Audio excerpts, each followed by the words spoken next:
En raison des circonstances exceptionnelles liées au Covid-19, Vélizy TV continue d'adapter son contenu afin de vous tenir informés.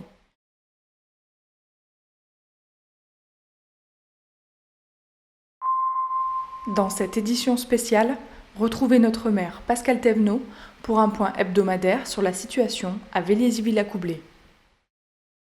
Bonjour, eh bien écoutez, une semaine particulière puisqu'on attendait tous une date pour la fin d'un confinement possible qui a été annoncée par le président de la République. Il ne faut pas s'emballer puisque si vous regardez un peu l'actualité, les ministres ensuite ont largement temporisé, mais ça reste une date du 11 mai avec 5 fois le maire cité, donc ce qui veut dire qu'en gros il va falloir qu'on se débrouille. Donc c'est ce qu'on a commencé à faire avec différentes réunions en visio avec tous les maires de l'agglomération notamment. Mais je pense qu'avant le 11 mai, on sera capable de distribuer à tous les Vélysiens un masque en tissu qu'il faudra nettoyer, laver à 60 degrés tous les soirs. Il nous reste juste à trouver un fournisseur pour des masques de petite taille, plus pour les ados ou les élémentaires, pour pouvoir aller à l'école. On n'a pas encore trouvé, mais là on y travaille. Et puis je remercie aussi tous ceux qui se mobilisent. Là, il y a quelques minutes, on faisait le point avec Olivier Poneau et puis Élodie Samoès qui s'occupe en tant qu'élu de coordonner toutes les actions, aussi bien des bénévoles qui produisent des masques, qui sont nos couturiers, ou des gens qui nous donnent des tissus. On a essayé de réunir un petit peu toutes les forces vélysiennes. Et chacun avec ses compétences. Certains avaient du matériel, on va dire du tissu, des élastiques chez eux, et ne sachant pas quoi en faire. Du coup, la ville s'est proposée de réunir tout ça à un endroit, au centre, à la mairie, pour ensuite le redispatcher à des personnes plus compétentes en couture.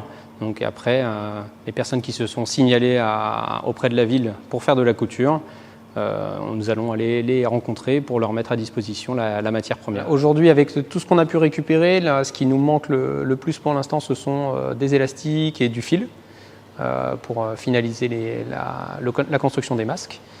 Oui, là. C'est où ça? Ici.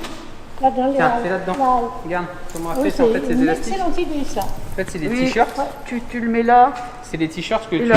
que tu coupes en fait dans le sens C'est de, ça. Oui, ouais, c'est ça. Ouais. de la Ouais, longueur. ouais. Et du coup, en fait, C'est après, tu élastique l'utilises en plus. pour faire tes Pour faire élastiques, les justement. élastiques. Ouais.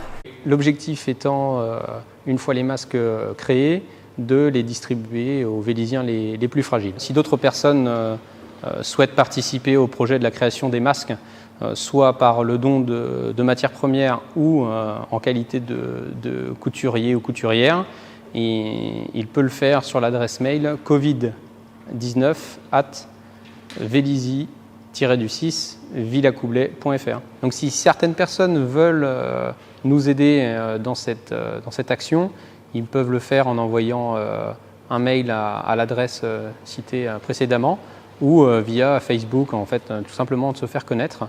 Et après, nous organiserons une nouvelle collecte de matières premières. Je suis totalement consacré à faire en sorte qu'aucune personne soit laissée de côté dans la ville dans ces mesures de confinement, donc de beaucoup d'entraide des Vélysiens, puis une entraide importante de la ville. Et là, ce matin, j'ai eu ma deuxième réunion pour préparer la reprise des chantiers, et ce qui peut commencer à donner un peu d'espérance. Donc on devrait dans quelques semaines voir disparaître la dalle, et puis début mai voir le centre sportif Vazeille reprendre un peu de vie, sachant que, étant donné qu'il n'y a aucune réunion possible avant mi-juillet pour l'instant, donc il est bien évident que toutes les brocantes, toutes les festivités ne reprendront pas. Et un plus grand désespoir, j'avais gardé ça de côté au cas où on n'aura pas non plus droit au feu d'artifice du 14 juillet.